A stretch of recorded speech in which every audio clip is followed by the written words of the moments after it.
जिस जहाज में जमात बनी थी उस जहाज में ही वापस चली गई। मरियम नवाज का जलसे से खिताब, कहा 26 साल में बनाई गई जमात 26 मिनट में किरची किरची हो गई। जितने लोग रह गए हैं वो एक चिंगची में पूरे आ जाएंगे। अब इलेक्शन में इसको वोट डालने वाला भी कोई नहीं, ये अपनी जमात का उम्मीदवार और वोटर भी खुद है। नून लीग ने इलेक्शन की तैयारी शुरू कर दी। शहबाज शरीफ की रिहाइशगाह पर अहम बैठक, मरियम नवाज, राना सनाउल्लाह और अता तारर शरीक हुए। आइंदा इंतखाबात पर मुशावरत इत्तेहादियों को एतमाद में लेने की बात की गई। उधर शुजाबाद में जलसा, मरियम नवाज की ताजपोशी की गई। जहांगीर तरीन इस्लामाबाद से लंदन रवाना, 2 हफ्ते क़याम करेंगे। नवाज शरीफ से मुलाकात होगी या नहीं, अभी कुछ फाइनल नहीं हुआ। ज़राए का बताना है कि इस्तेहकाम में पार्टी के सरबराह लंदन में इलाज कराने गए हैं। तिब्बी मुआयना कराएंगे। उन्हें कोरोना के बाद से मुख्तलिफ तिब्बी मसाइल का सामना है।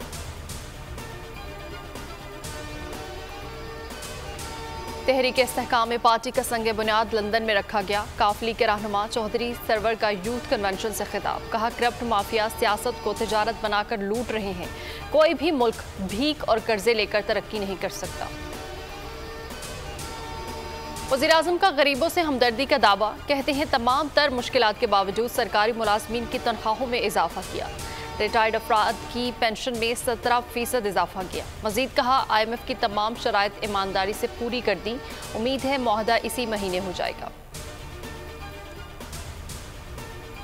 पहला जहाज रूस से तेल लेकर कराची बंदरगाह पहुंच गया। कराची पोर्ट ट्रस्ट के मुताबिक जहाज पर 45,000 टन खाम तेल अदा हुआ है, जिसे ऑयल पियर्ड नंबर 2 पर लंगर अंदाज किया गया। रूस से दरामद होने वाला खाम तेल पाकिस्तान में तवानाई की तलब पूरी करने में मदद देगा।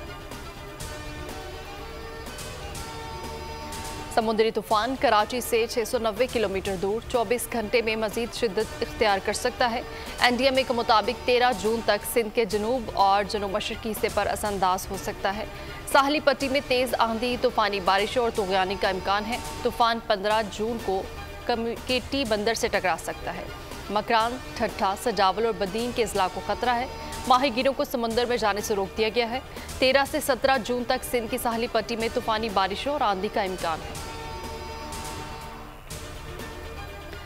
साहली आबादी के इनखला का मंसूबा बना लिया गया। 8 से 9,000 खानदानों का इनखला होगा। वज़ीर आला मुराद अली शाह की न्यूज़ कॉन्फ्रेंस, कहा साइक्लोन से 80 किलोमीटर की रफ्तार से तेज़ हवा, 25 फुट ऊंची लहरें टकराएंगी। फौज की खिदमत से कुदरती आफत का मुकाबला किया जाएगा। और KP में तूफानी बारिश और तेज आंधी से तबाही, छतें, दीवारें, दरख्त और साइन बोर्ड गिर गए।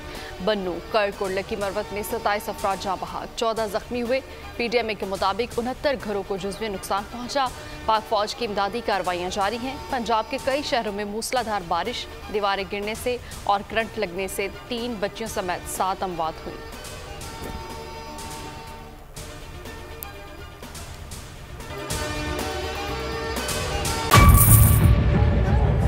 बजट 2023-24 की सबसे बड़ी ट्रांसमिशन, बोल एक मर्तबा फिर सबसे आगे।